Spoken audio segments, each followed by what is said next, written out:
अस्सलाम वालेकुम नाज़रीन, मैं राजा आतिफ़ ज़ुल्फ़िकार आपकी खिदमत में हाज़िर हूँ। नाज़रीन, आज के प्रोग्राम में हम बात करेंगे कि जनाब मरियम नवाज़ शरीफ साहबा जो मोहतरमा बेनज़ीर भुट्टो शहीद की बरसी की तकरीब में शिरकत के लिए गई थी, वहाँ उनकी जो दीगर मसरूफियात हैं उसके अलावा उनकी एक मुलाकात जनाब बिलावल भुट्टो ज़रदारी साहब से 1-on-1 भी हुई है। उस मुलाकात में इनकी आपस में क्या गुफ्तगू हुई ये हम आपको बताएंगे। उसके साथ ही हम आपको बताएंगे कि ये जनाब दोनों जो सियासी कायदीन हैं ये एक दूसरे के साथ गुफ्तगू करने के लिए, उसको सीक्रेट रखने के लिए कौन सा तरीक़ाकार इख्तियार करते हैं, ये हम आपको बताएंगे। इसके साथ जनाब हम आपको यही बताएंगे कि जनाब बिलावल भुट्टो ज़रदारी साहब की एक शिकायत उनके वालिद गिरामी आसिफ़ अली ज़रदारी साहब को किसी ने की है,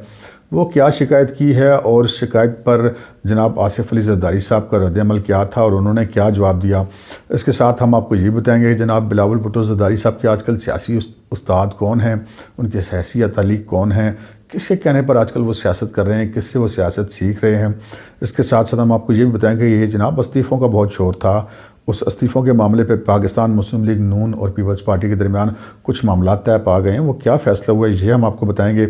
इससे पहले कि हम अपने प्रोग्राम को आगे बढ़ाएं, आपसे गुजारिश है कि अगर आपने अभी तक हमारा चैनल सब्सक्राइब नहीं किया तो प्लीज़ इसे सब्सक्राइब कर लीजिए और साथ ही बेल आइकॉन भी दबा दीजिए ताकि आपको हमारी हर आने वाली वीडियो बर वक्त मिल सके।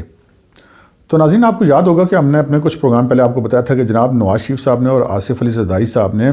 ना सिर्फ एक दूसरे के साथ मुसलसल राब्ते में कंटिन्यूसली फ़ोन पर भी वो गुफ्तगू करते हैं, बल्कि उन्होंने दोनों ने बिलावल साहब को और मरियम साहबा को ये हदायत दे रखी हैं कि वो आपस में बराह रास्त राब्ते में रहें ताकि बीच में किसी किस्म की कोई गलत फहमी ना आ सके और एक एतमाद की फ़िज़ा को नुकसान ना पहुँचे, जिस पर ये दोनों अमल कर रहे हैं। और ये जो यहाँ पर इस दफ़ा भी जब उनकी मुलाकात हुई बरसी की तकरीब के मौके पर भी, तब भी एक 1-on-1 इन्होंने मुलाकात की है जिसमें इनका कोई सियासी रफ़ीक शामिल नहीं था। और ज़राए का ये कहना है कि इस मुलाकात के दौरान जनाब बिलावल भुट्टो ज़रदारी साहब ने मरियम साहिबा को इस बात पर एतमाद में लिया कि उनके वालिद आसिफ़ अली ज़रदारी साहब से कौन कौन लोग राब्ते कर रहे हैं। आपको याद होगा कि उन्होंने लाहौर के जलसे में भी ये कहा था कि हमसे राब्ते ना किए जाए, हमें फ़ोनें करने बंद की जाएँ।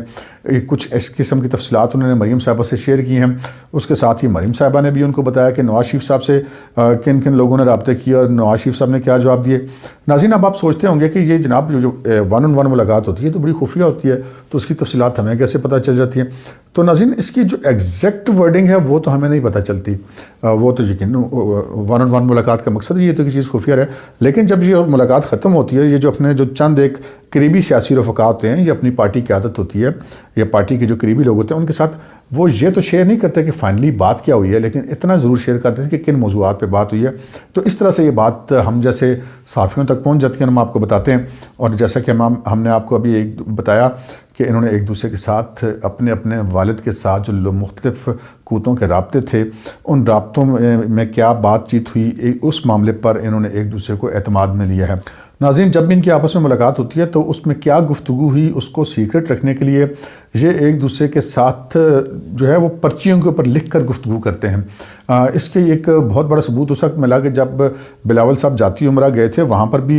उनकी एक मरियम साहबा से 1-on-1 मुलाकात हुई थी। और जब वो 1-on-1 मुलाकात ख़त्म हुई और इन दोनों की सियासी रफ़क़ाए-कार जब उस कमरे में दाखिल हुए जहाँ पर इनकी मुलाकात हुई, तो वहाँ पर जो आतिशदान था उसमें मरियम साहबा उन चिट्ठों को उन्होंने जलाया था जिन पर लिख कर उन्होंने एक दूसरे के साथ गुफ्तगू की थी। अब आप सोचते होंगे कि एक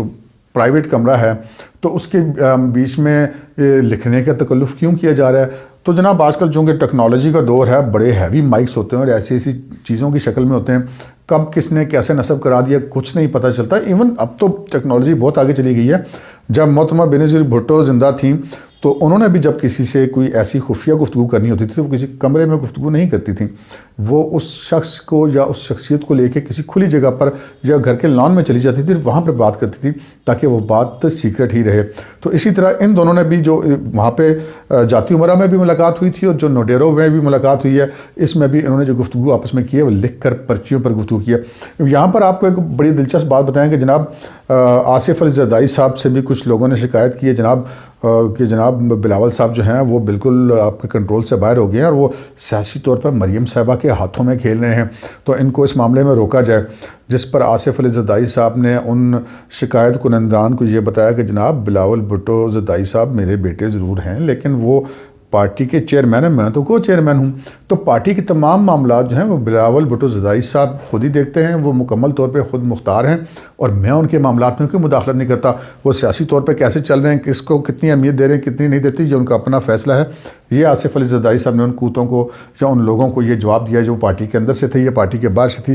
ان دونوں فریقوں کو انہوں نے بتایا کہ جناب یہ معاملہ یوں ہے، یہ میرے کہنے میں نہیں ہے، بلاول صاحب جو بھی کرتے ہیں وہ اپنی مرضی کے مالک ہیں، پارٹی کے چیئرمین ہیں، اور پارٹی کے معاملات کو وہی دیکھتے ہیں اور وہی دیکھیں گے۔ اس کے ساتھ ساتھ ہم آپ کو یہ بتائیں کہ جناب بلاول صاحب کے آج کل سیاسی استاد کون ہیں؟ آصف علی زرداری صاحب یقیناً سیاست کے بادشاہ ہیں، بیمار ہیں آج کل، لیکن اس کے باوجود ان کی جو ویژن ہے وہ ایک سیاست میں یقیناً ان کو اپنا ایک منفرد مقام ہے، پاکستان کے صدر رہے ہیں۔ محترمہ بینظیر بھٹو کے وہ شوہر ہیں، ان کی بہت زیادہ آپ سیاسی چالوں کے بارے میں تو ان کی دنیا معترف ہے، اور آصف علی زرداری صاحب کے ہوتے ہوئے بلاول صاحب کسی سے سیاست سیکھ رہے ہیں، تو جناب بالکل ایسا ہی ہے۔ اور یہ پتہ چلا ہے کہ جناب وہ جناب رضا ربانی صاحب جو ہیں سابق چیئرمین سینٹ، وہ بلاول صاحب کے سیاسی تعلیق ہے، اور بلاول صاحب ان سے بہت زیادہ مشاورت کرتے ہیں۔ اور رضا ربانی صاحب کس مزاج کے آدمی ہیں؟ وہ پیورلی ڈیموکریٹ ہیں، اور پیورلی ڈیموکریٹ بندے کی جو ہے وہ شاگردی میں ہے بلاول صاحب، شاگردی اس سینس میں کہ وہ ان سے مشاورت کرتے ہیں، وہ سیاسی تعلیق ہیں آج کل ان کے، اور اگرچہ کہ پارٹی کے چیئرمین تو بلاول صاحب ہی ہیں، لیکن رضا ربانی صاحب کا بہت زیادہ اثر ہے آج کل بلاول صاحب پر۔ یہی وجہ ہے کہ بلاول صاحب جو ہے وہ ڈیموکریٹک انداز میں زیادہ گفتگو کرتے ہیں، اور وہ کبھی بھی کوئی ایسی بات نہیں کرتے جو کہ جمہوری حدود سے آپ کو باہر نظر آتی ہو، اور اس میں یہی وجہ ہے کہ ان کے سیاسی استاد جو ہے وہ پیورلی ڈیموکریٹ ہیں۔ اس کے علاوہ ہم آپ کو یہ بتائیں گے کہ جناب یہ جو استعفوں والا معاملہ تھا، اس پر بھی کوئی آپس میں بات ہوئی ہے، تو جناب ہمارے ذرائع نے یہ بتایا ہے کہ جو استعفوں والا معاملہ ہے اس پہ کوئی اختلاف نہیں ہے، صرف ٹائمنگ کا معاملہ تھا۔ اس ملاقات کے دوران جو مریم صاحبہ کی اور بلاول صاحب کی محترمہ بینظیر بھٹو کی برسی کے موقع پر ہوئی ہے، اس میں بلاول صاحب نے واضح طور پر مریم صاحبہ کو یہ بتا دیا ہے کہ جناب پیپلز پارٹی استعفے دینے کے لیے مکمل طور پر تیار ہے، اور یہ استعفے جب بھی موقع آئے گا یہ دیں گے، اور اس فیصلے سے وہ پیچھے نہیں ہٹیں گے۔ یہ اس کی جو استعفے دینے کی ٹائمنگ ہے، اس کا فیصلہ لانگ مارچ کے دوران کیا جائے گا کہ لانگ مارچ کے دوران یہ استعفے دیے جائیں یا لانگ مارچ کے بعد دیے جائیں یا اس سے بھی کچھ عرصہ بعد دیے جائیں۔ تو جناب پاکستان تحریک انصاف کی حکومت کے پلے میں اپنی تو کوئی کارکردگی ہے کوئی نہیں، تو اس کا تمام تر جو زور ہے وہ اسی بات پہ ہوتا ہے کہ مسلم لیگ نون کے اندر فلاں کا اختلاف ہو گیا ہے، پیپلز پارٹی کے اندر فلاں کا اختلاف ہو گیا ہے، جناب پی ڈی ایم کے اندر آپس میں ان کا اختلاف ہو گیا، تو یہ بیچارے ہر وقت اسی چکر میں رہتے ہیں کہ کوئی اللہ کرے کوئی دشمن کی توپوں میں کیڑے پڑ جائیں، اللہ کرے کوئی دشمن کی چگھیوں میں آگ لگ جائے، تو اسی طریقے سے یہ اپنا نظام چلاتے ہیں۔ اور آپ نے ان کی پریس کانفرنسیں دیکھی ہوں گی، کیا وزیر اعظم سے لے کے وزراء تک، تو کیا ترجمانوں سے لے کر وفاقی اور صوبائی تمام ترجمان جو ایک ہی ان کا راگ ہوتا ہے کہ یہ آپس میں اب ان کے تعلقات ٹھیک نہیں ہیں، فلاں پارٹی کے اندر فلاں کا اختلاف ہے، جناب شہباز شریف کا اختلاف ہے، جناب فضل الرحمان کا اختلاف ہے، جناب بلاول صاحب کا اختلاف ہے۔ تو جناب ایسا کچھ نہیں ہے، چونکہ حکومت کے پاس اپنی پرفارمنس میں بتانے کے لیے کچھ نہیں ہے، لہٰذا وہ بدوائیں دے سکتے ہیں اور دوسروں کے عیب تلاش کرنے کی کوشش کر سکتے ہیں۔ آج کے پروگرام میں اتنا ہی، اجازت دیجیے، اللہ حافظ۔